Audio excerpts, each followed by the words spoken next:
وہ کمزور ترین حصہ اگر ایمان کا کہہ لیں اس کو، یہ اس لیول پر بھی نہیں ہے. رہا پاکستان، تو پاکستان ابھی خود جو ہے فائنینشلی بہت زیادہ کرائسس میں ہے. ٹھیک ہے، ہماری قیادت کو اچھی طرح اس کا ادراک ہے کہ ہمیں کیا کرنا ہے اور ہم کن اطراف سے گھیرے جا رہے ہیں اور مسلم امہ کو کیا مسائل درپیش ہیں، لیکن پاکستان اکیلا یہ سب کچھ کرنے کی اہلیت نہیں رکھتا جب تک اتحاد نہ ہو، خاص طور پہ عرب ممالک بھی متحد نہ ہو. اتحاد کی میڈم آپ نے بات کی، غزہ استحکام فورس کا تو پاکستان حصہ بننا چاہتا ہے، لیکن ڈونلڈ ٹرمپ تو یہ بیان دیتے ہیں کہ حماس کو پہلے ڈسارم ہونا ہوگا. اگر ساتھ دینا ہے تو پھر غزہ استحکام فورس میں کیوں دینا ہے؟ ایران کا ساتھ دیجیے.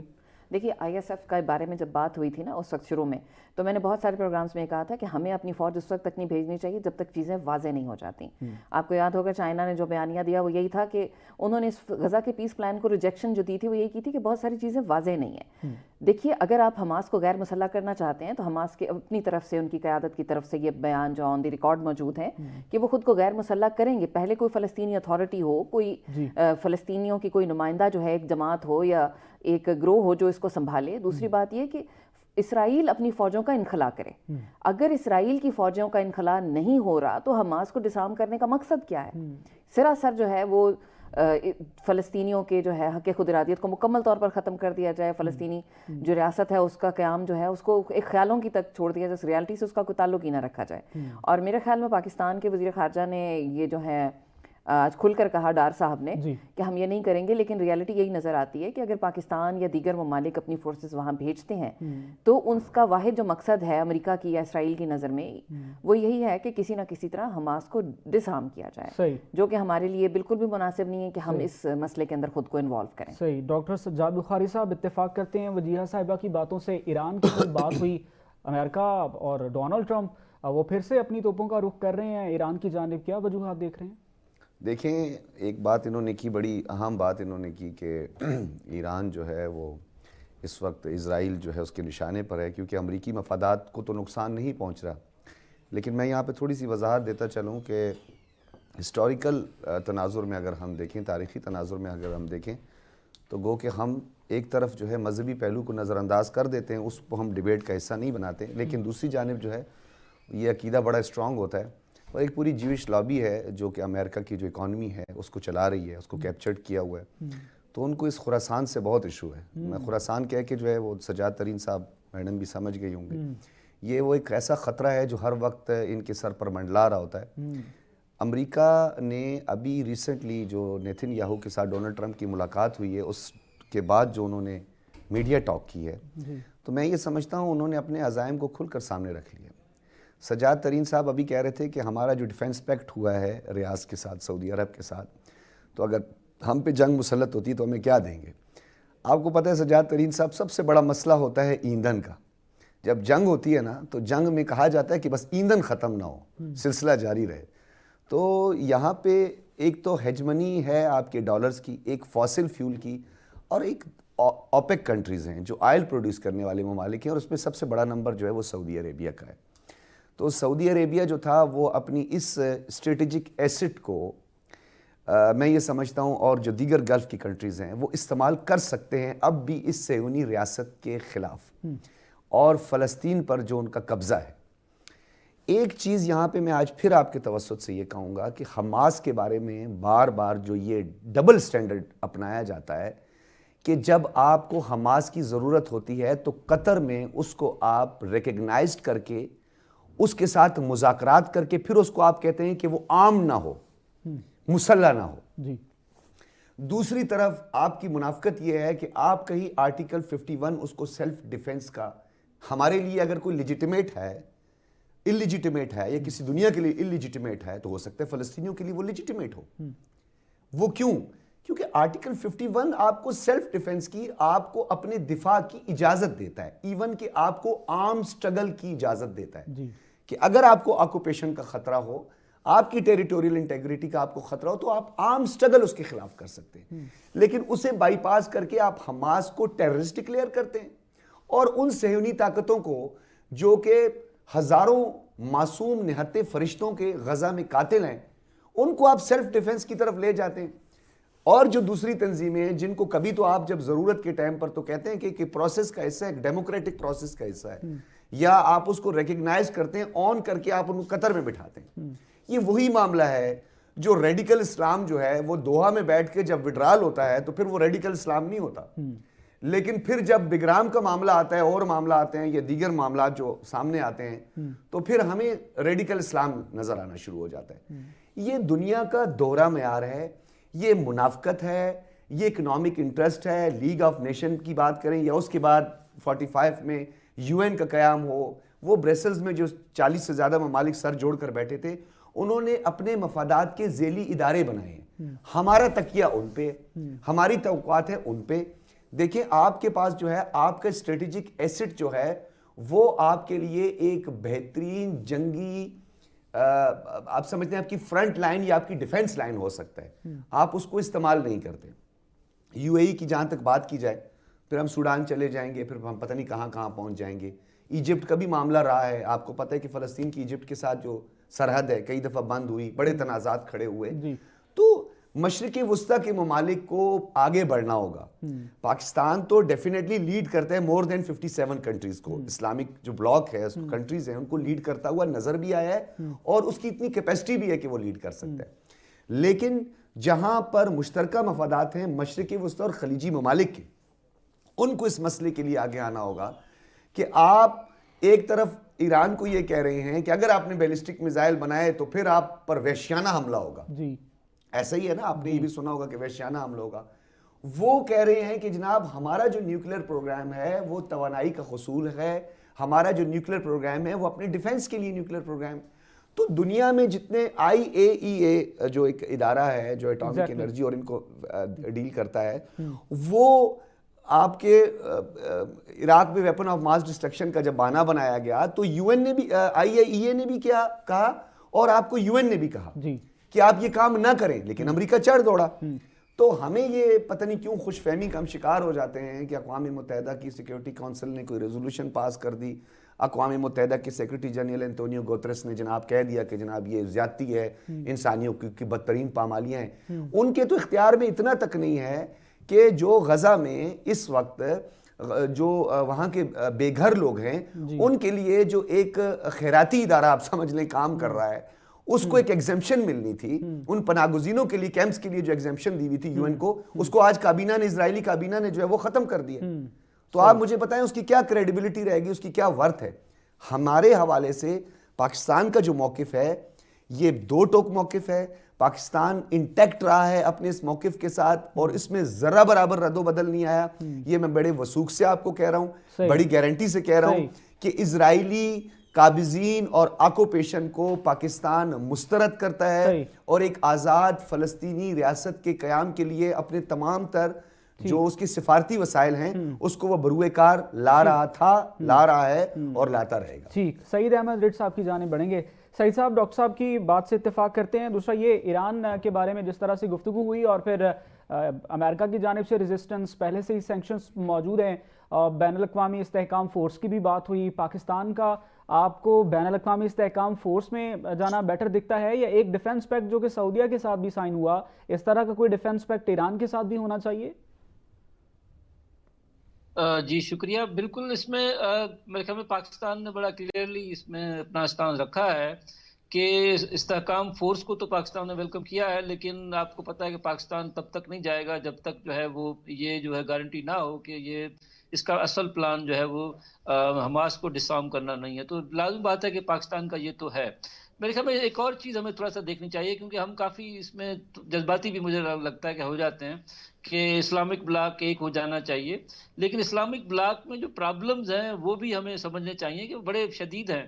اور وہ اتنا جلدی سے آرام سے وہ حل ہونے والے نہیں ہیں. لیکن اس میں ایک بڑی انٹرسٹنگ چیز اور پازیٹیو ڈیولپمنٹ بھی آپ کہہ سکتے ہیں وہ جو ریسنٹ ہوئی ہے وہ یہ ہے کہ فار ایگزامپل صومالی لینڈ والا جو پرابلم ہے, تو یہ پرابلم اگر دیکھیں تو اس میں ایران کے اگینسٹ یہ شاید لازم بات ہے کہ ایک طرح سے جو ان کا پلان ہے, اسٹریٹجک پلان ہے اسرائیل کا, اس میں ایران کے اگینسٹ بھی ہے, لیکن یہ سعودی عربیہ کے بھی اگینسٹ ہے. تو صومالی لینڈ والا جو ایشو ہے یہ کنسرن قطر کا بھی ہے, سعودی عرب کا بھی ہے, ایران کا بھی ہے, پاکستان کا بھی ہے, تمام ممالک کا ہے. تو اس طرح کے جو یعنی میوچل انٹرسٹ ہیں وہ اب زیادہ بنتے نظر آ رہے ہیں جو کہ پہلے نہیں تھے. تو مجھے لگتا ہے کہ اس میں ہمیں اس طرف جو ہے زیادہ بات کرنی چاہیے کہ جو مسلم ممالک ہیں وہ اپنے میوچل انٹرسٹ کی طرف آئیں. اب کیونکہ آپ کو پتہ ہے کہ پاسٹ میں جو ہمارا رہا ہے اس میں ایران اور جو حماس اور ان کی جو لائن ہے وہ الگ رہی ہے، اور سعودی عرب اور قطر اور ان کی لائن الگ رہی ہے. تو وہ جو مسئلہ ہے وہ اب آہستہ آہستہ ایک طرح سے یہ چیزیں کلوز ہو رہی ہیں، جس کی وجہ سے آپ دیکھتے ہیں کہ ایران اور سعودی عرب بھی وہ جو برف نہیں پگھلتی تھی اب آہستہ آہستہ پگھلنا شروع ہوئی ہے. تو مجھے لگتا ہے کہ اس میں ٹائم لگے گا. یعنی یہ جو اسلامک بلاک کا بننا، ایک پالیسی پہ ایک پیج پہ آنا، یہ اتنا جلدی شاید نہ ہو سکے، کیونکہ اسرائیل کا خطرہ زیادہ بڑھتا جائے گا. جس طرح سے آپ نے دیکھا کہ جب قطر کے اوپر معاملہ آیا تو اس کے بعد سعودی عرب بھی اس میں کافی ایکٹیو نظر آیا، اس کے بعد قطر بھی نظر آیا. تو اس طرح کی چیزیں اگر اسرائیل زیادہ کرے گا تو اس کا جو ہے وہ آہستہ آہستہ جو ہے اس کی وجہ سے مسلم بلاک جو ہے وہ زیادہ مضبوط ہوگا اور زیادہ اکٹھا ہوگا. لیکن مجھے نہیں لگتا کہ ہماری خواہشوں سے یہ اتنا جلدی ہو جائے گا. یہ مجھے لگتا ہے کہ ہم جو ہے بہت زیادہ اس میں جو ہے وہ انتھوزیاسٹک ہو جاتے ہیں. انٹرنیشنل پالیٹکس میں ہر کنٹری اپنی انٹرسٹ کے حساب سے چلتی ہے. اور جس طرح سے بات ہے کہ پاکستان بھی اپنی لمیٹیشنز، اپنی کیپیسٹی کے ساتھ، اس کی کیپیسٹی ہے، لیکن لازمی بات ہے کہ پاکستان اس میں اس طرح سے کیوں اپنے سارے کے سارے اسٹیکس ڈالے گا. پاکستان لازمی بات ہے کہ اس کو ایک جو مورل سپورٹ ہے، ایک ٹھیک ہو گیا. Sorry to interrupt you Saeed Ahmed doctor صاحب، بریک کا کہا جا رہا ہے. ناظرین بریک کی جانب بڑھیں گے، واپس آئیں گے ہمارے ساتھ رہیے. ویلکم بیک ناظرین. جس طرح سے اس پروگرام میں بات کر رہے ہیں اسرائیل کے اس ایکٹ کی کہ جو اس نے صومالی لینڈ کو تسلیم کیا ہے، ڈاکٹر سجاد بخاری صاحب نے بھی، وجیہ صاحبہ نے بھی اس کی جیو پولیٹیکل سچویشن کے حوالے سے بھی بتایا. چونکہ بحر احمر اور گلف آف عدن کے قریب یہ دنیا کے اہم ترین سمندری راستوں میں سے ہے جس سے تیل اور تجارتی جہاز گزرتے ہیں. ہم نے دیکھا ریسنٹلی جب ایران نے آبنائے ہرمز کو بند کیا تو اس کے اوپر امریکہ ابھی تھوڑا سا ہلچل اس کے اندر آئی، اور تجارتی لحاظ سے ٹریڈ کی چونکہ ڈونلڈ ٹرمپ بڑی بات کرتے ہیں، معاشی لحاظ سے وار اینڈ اکانومی کی سچویشن بھی ہم نے دیکھی. اور اب ٹریڈ اور اکانومی اور اسرائیل کا صومالی لینڈ کو تسلیم کرنا، اپنی ایمبیسی کی تو انہوں نے بات کر لی، اور اگر وہاں پر اپنی فورسز وہ بھیجتا ہے تو جیو پولیٹیکلی اس کی سچویشن بڑی امپورٹنٹ ہو جائے گی. ترین صاحب سے جانتے ہیں. ترین صاحب، معاشی لحاظ سے بھی اب یہ جو اس کا ایکٹ ہے اسرائیل کا، آپ اس کو کس طرح سے دیکھ رہے ہیں؟ دیکھیں، میں آپ کو عرض کروں کہ وہ اپنے مقاصد، اپنے اہداف اور اپنے ٹارگٹس جو اس نے سامنے رکھے ہوئے ہیں وہ ان کو پورا کرنے کے لیے وہ مختلف قسم کے اقدامات کر رہے ہیں، اور ان اقدامات میں امریکہ کی ان کو پوری طرح سپورٹ حاصل ہے. میں یہ سمجھتا ہوں یہاں جو بیان کیا گیا ہے کہ جی مسلمان بلاک کبھی ہماری زندگیوں میں نہیں بن سکتا، نہ یہ بنے گا. مسلمانوں کے اپنے اندر جو نظریاتی اور فکری اختلافات موجود ہیں وہ کبھی کم نہیں ہو سکتے، اور پھر سارے مسلمان حکمران جو ہیں وہ اپنا اقتدار بچانے کے لیے کبھی اکٹھے نہیں ہوں گے، نہ یہ اکٹھے ہو سکتے ہیں. لیکن مسلمان حکمرانوں کو یہ یاد رکھنا چاہیے کہ جو ماضی میں امریکہ کے قریب رہے ہیں یا امریکہ کے دوست رہے ہیں، ان کا انجام کوئی اتنا اچھا نہیں ہوا، جس میں شہنشاہ ایران بھی شامل ہے.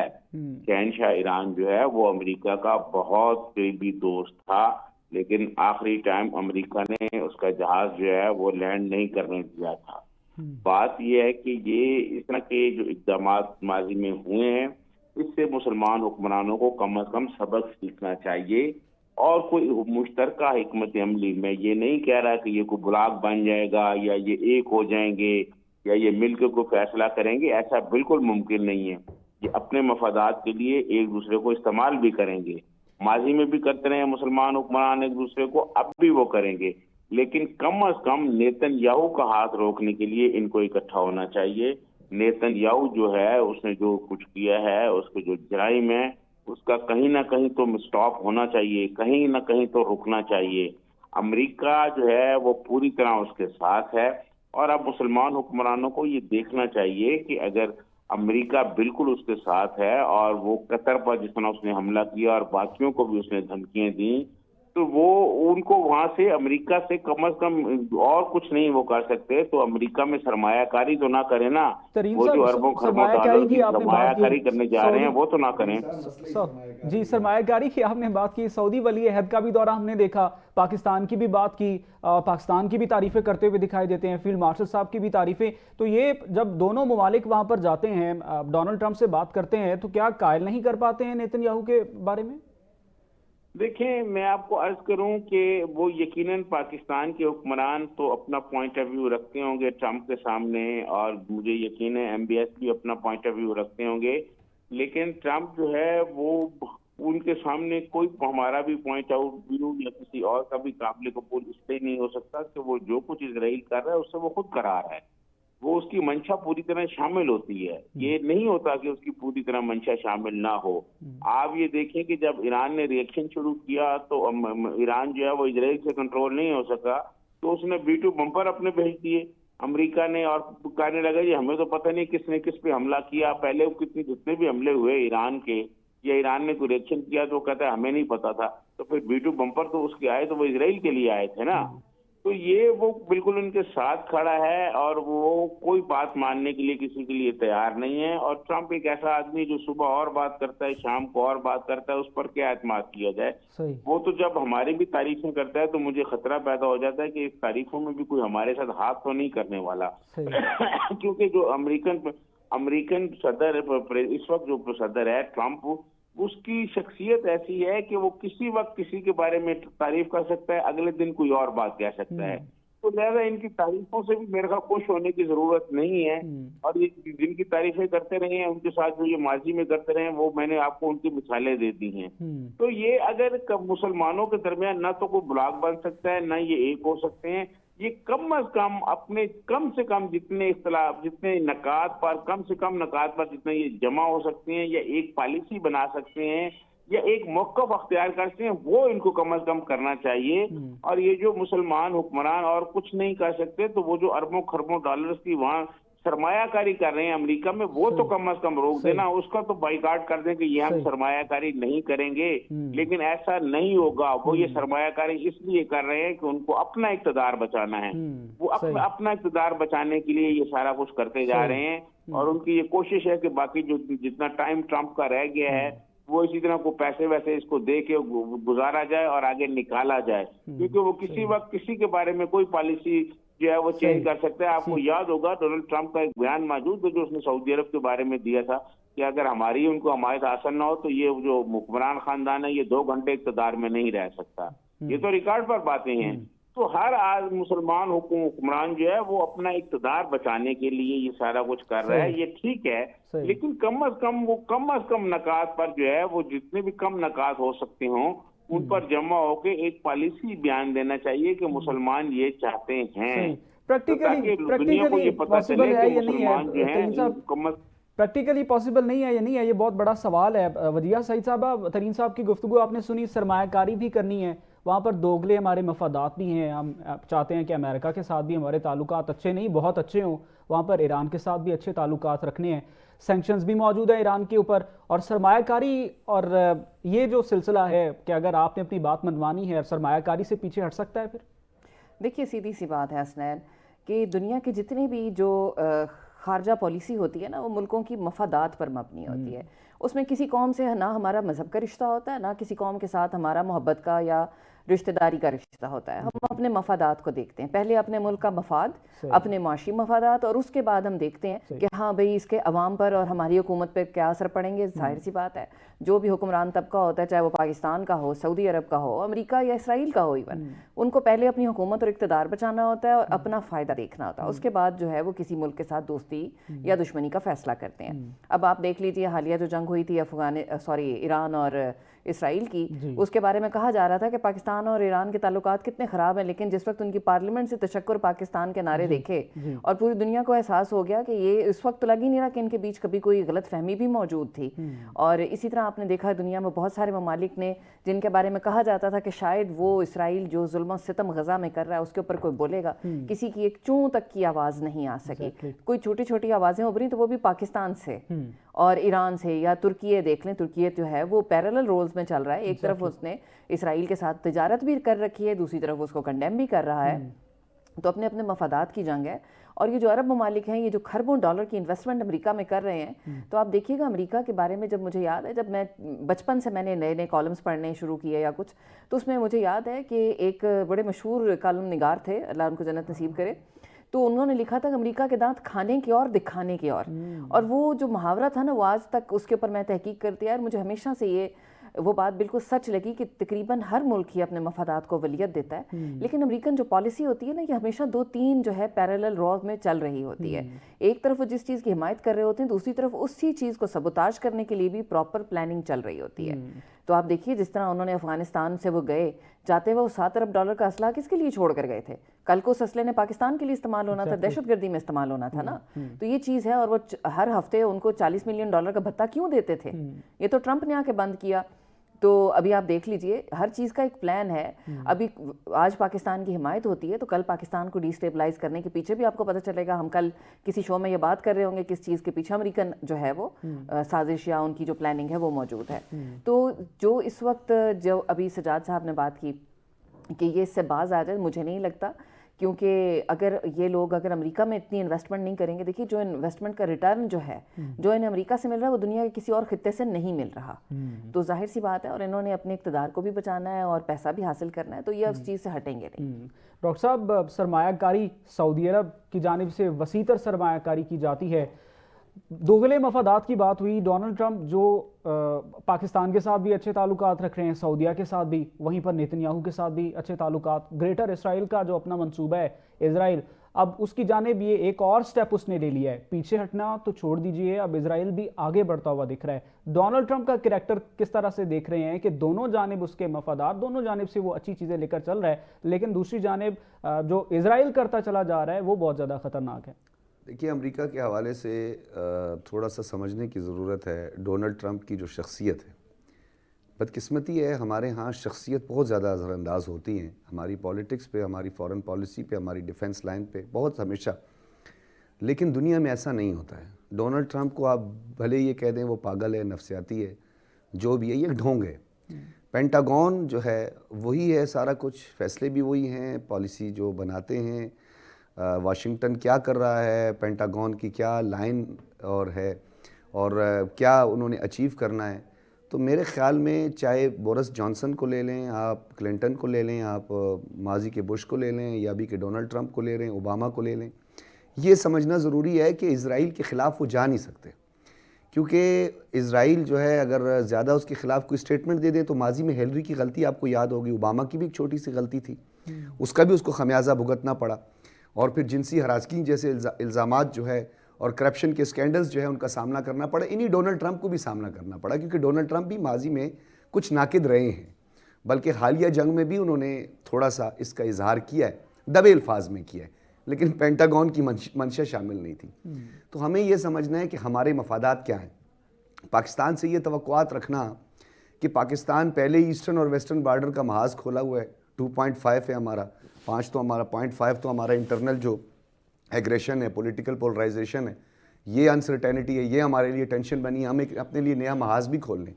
دیکھیں، ہماری آئیڈیالوجی تو ایک ہی آئیڈیالوجی ہے، ہمارا موقف پوری دنیا تک پہنچ جاتا ہے کہ ہمارا اسرائیل کے حوالے سے کیا موقف ہے، ہمارا Indian illegal occupied Jammu and Kashmir کے حوالے سے کیا موقف ہے، وہ تو ہمارا موقف ہے. ہمیں صرف یہ سمجھنا ہے طاقتور ممالک صرف ایسٹس کے لیے کسی ملک پر حملہ نہیں کرتے، وہ اس کی اسٹریٹجک ڈیپتھ کو دیکھ کر اس پہ حملہ کرتے ہیں، وہ اس کی اسٹریٹجک لوکیشن کو دیکھ کے. اور ہم شاید یہ بھول جاتے ہیں کہ بلو اکانومی جو ہے وہ سب سے زیادہ پوری دنیا میں اکانومی میں کنٹریبیوٹ کر رہی ہے. سب سے زیادہ تجارت آپ کی سمندری بلو اکانومی ہوتی ہے. تو وہاں پر تو جیسے اب یہ صومالیہ کا بھی آپ نے ذکر کیا، جیسے یہ صومالی قزاق جو تھے، یہ بھی ایک زمانے میں بڑے اسٹرانگ اور بڑے خطرناک صومالی قزاق، اور ان کو بہت سارے لوگوں نے اپنے لیے استعمال بھی کیا ہے. اب وہ کیا کہتے ہیں، سارے کتابچے کھولنے والی بات ہوگی، کیونکہ اپنے ہی گراتے ہیں نشے من پہ بجلیاں. تو مشکلات یہ ہیں کہ ہماری اپنی چپکرشوں کی وجہ سے غریب اور وہ مسلمان جو مطلب جہاں پہ لٹریسی آپ یہ سمجھ لیں کہ جو مسلمانوں کی شرح 99% ہے، تو آپ سوچیں کہ وہاں پر کتنی سازشوں کا وہ شکار ہوتے رہے. برٹش کی سازشوں کا ہوتے رہے، اٹلی کی سازش کا ہوتے رہے، ابھی جیوش کی سازش کا ہو رہے ہیں، پھر اپنے ممالک کی جو چپکلش ہیں وہاں پہ جو انٹرسٹ ہیں، اور ان کا جو دوسرا بڑا شہر ہے اس کے ذریعے جو ہے ایک آزادی کی تحریک کے نام ہو رہے ہیں. تو میں یہ سمجھتا ہوں کہ پاکستان کو اپنے مفاد کو دیکھ کے اسحاق ڈار صاحب نے بالکل واضح دو ٹوک موقف کہ ہم کسی قسم کی کنٹروورسی میں نہیں پڑیں گے. اور ہم بھی جانتے ہیں کہ امریکہ آدھی راستے کی دوستی کرتا ہے، بیچ چوراہے پہ ہمیں چھوڑ دیتا ہے، ماضی کی طرح جو اس نے ہمارے ساتھ سوویت یونین کے معاملے میں کیا. پھر جب یہاں پہ آپ نے ہمارا جو دفاعی بجٹ تھا اس پہ کٹ لگایا، پھر کولیشن سپورٹ فنڈ تھا اس پہ آپ نے کٹ لگایا، پھر آپ نے ڈو مور کے جو ہے مزید جو ہے نا وہ ہمیں تانے دینا شروع کر دیے اور آپ نے ہماری ڈیمانڈز بڑھا دی. پھر جب آپ کے وڈرال کا ٹائم آیا تو آپ نے کہا جی پاکستان سے زیادہ، یہ ڈونلڈ ٹرمپ نے کہا کہ پاکستان سے زیادہ اس پورے خطے میں کوئی امن کا خواہاں نہیں ہے، جبکہ آپ نے ہمارے پہ دہشت گردی کے الزام لگائے. ہمارے لوگ جام شہادت نوش کر رہے ہیں، ہم کنٹریبیوٹ کر رہے ہیں انٹرنیشنل اور ورلڈ وائڈ ٹیررزم اور ایکسٹریمزم کا خاتمہ کر رہے ہیں. کنٹریبیوشن سب سے بڑا ہمارا ہے اور آپ جو ہے وہ ہمیں دہشت گرد قرار دے رہے ہیں. واضح دو ٹوک ہمارا موقف ہونا چاہیے. ہم کسی قسم کی آکوپیشن کے خلاف ہیں، ہم کسی کی ٹیریٹوریل انٹیگریٹی کے حوالے سے کسی قسم کی ریکگنیشن کے صریحاً خلاف ہیں. جو گورنمنٹس برسر اقتدار ہیں، جو اسٹیٹ ہے اس کا جو بیانیہ ہے پوری دنیا میں چاہے وہ کہیں پر بھی ہو، تو ہم سمجھتے ہیں کہ ہمیں اس کے ساتھ کھڑا. سعید احمد رڈ صاحب، ڈاکٹر صاحب کی بات سے اتفاق کرتے ہیں. اسحاق ڈار صاحب کی جانب سے بھی بڑا واضح کہہ دیا گیا کہ ہم کسی بھی مفاد یا جو استحکام فورس ہے اگر تو حماس کو ڈسارم کرنا، اگر کیا اس کی تو بات کر دی نا ڈونلڈ ٹرمپ نے بھی، انہوں نے بھی کہہ دیا کہ حماس کو ڈسارم ہونا ہوگا. اس کے پر پاکستان کے واضح سٹینس کو سراہتے ہیں آپ؟ جی بالکل، میرے خیال میں بالکل صحیح اسٹانس پاکستان نے لیا ہے اور پاکستان یہی کر سکتا ہے اور میرے خیال میں کرنا چاہیے اور وہ کر رہا ہے. اور اس سے آگے ہمیں بہت زیادہ امیدیں نہیں رکھنی چاہیے کہ پاکستان جا کے کوئی جس طرح سے بات ہو رہی ہے یہ بات بالکل صحیح ہے کہ جو اکنامک انٹرسٹ ہیں وہ بھی اب جس طرح بات ہو رہی ہے کہ جو ہے سعودی عرب یا دوسرے کنٹریز جو ہے وہ ان کو ٹریڈ نہ کریں امریکہ کے ساتھ یا پاکستان امریکہ کو آنکھ دکھائے. میرے خیال میں یہ عجیب سی چیزیں ہیں. انٹرنیشنل ریلیشنز میں اس طرح سے نہیں ہوتا ہے کہ آپ کسی کے لیے اس طرح کریں، کیونکہ آپ اتنا ہی کر سکتے ہیں جتنا آپ پھر برداشت کر سکیں. کیونکہ امریکہ کے ساتھ فار ایگزامپل ٹریڈ کو ختم کرنا یا اس کو آنکھ دکھانا، اس کی پھر کاسٹ بھی ہے نا جو کہ پے کرنی پڑتی ہے، اور وہ کاسٹ پھر آپ کی عوام بھی پے کرے گی، صرف رولرز نہیں کریں گے. تو میرے خیال میں یہ تھوڑا سا جذباتیت میں تو ہم بہت سی چیزیں کہہ سکتے ہیں کہ ان کو یہ کرنا چاہیے، ان کو وہ کرنا چاہیے، لیکن ریئلسٹک پالیٹکس میں اس طرح سے نہیں ہوتا ہے اور نہ ہی ہوگا. میرے خیال میں یہ جو ہمارے جو مسلم کنٹریز ہیں وہ بھی سمجھ کے اور دیکھ کے اپنے نیشنل انٹرسٹ کو، لازمی بات ہے کہ ہر کوئی فالو کرتا ہے اور اسی طرح سے ہوگا. اور میرے خیال میں پاکستان کی جو پالیسی ہے وہ ٹھیک ہے مڈل ایسٹ کے حوالے سے، اور اتنا ہی مڈل ایسٹ میں وہ پاکستان کر سکتا ہے، اس سے آگے پاکستان نہیں جا سکتا. سعید صاحب، یہ جو صومالی لینڈ کو تسلیم کیا ہے، معاشی لحاظ سے آپ دیکھ رہے ہیں کہ ڈی اسٹیبلش کرنے کی کوشش کر سکتا ہے اسرائیل؟ جی میرے خیال میں یہ جو صومالی لینڈ والا انسیڈنٹ ہے، مجھے یہ لگتا ہے کہ یہ آگے چل کے اگر یہ اس میں اسرائیل جا کے وہاں پہ بیٹھتا ہے اور وہاں سے جو ہے زیادہ تکلیف ہوگی سعودی عرب کو، کیونکہ سعودی عرب بالکل ساتھ ہے، تو اس کا پھر امپیکٹ آئے گا لازماً. اور ایران کے اگینسٹ تو اسرائیل پہلے سے ہے، تو یہ اسرائیل اور جو ساری ایران اور سعودی عربیہ کے جو دشمنی ماضی میں رہی ہے وہ ایک دوسرے کے قریب آ سکتے ہیں، کیونکہ کامن اینیمی اسرائیل بن سکتا ہے. اور یہ جب ہو جائے گا تو اس کے بعد یونٹی کی زیادہ امید لگائی جا سکتی ہے. ریئلسٹ پالیٹکس جو مجھے نظر آتا ہے وہ یہ ہے کہ ابھی تک جو سعودی عربیہ ہے وہ اسرائیل کو اس طرح سے دشمن نہیں سمجھتا جس طرح سے ایران سمجھتا ہے. یہ آگے چل کے ہو سکتا ہے اس طرح سے کہ وہ اس کو اسی طرح سے دیکھے، تو پھر جو ہے ہو سکتا ہے کہ جو یہ ہمارا جو مسلم کنٹریز ہیں ان کا موقف ایک ہو جائے، لیکن اس وقت تک مجھے نہیں لگتا کہ یہ بہت جلدی ہونے والا ہے. ٹھیک ہے، بہت شکریہ سعید احمد رڈ صاحب، ماہر بین الاقوامی امور، انہوں نے ہمیں جوائن کیا اس پروگرام میں. ڈاکٹر سجاد بخاری صاحب سینئر صحافی ہیں، ماہر بین الاقوامی امور ہیں، بہت شکریہ ڈاکٹر صاحب آپ کا. وجیہ سعید صاحبہ ماہر بین الاقوامی امور، وجیہ صاحبہ اسٹوڈیوز میں آپ کے جوائن کرنے کا بہت شکریہ. سجاد ترین صاحب سینئر صحافی تجزیہ کار، انہوں نے ہمیں جوائن کیا. ترین صاحب بہت شکریہ آپ کا. آج کے پروگرام سے اب تک کے لیے اتنا ہی. دیکھتے رہیے سچ.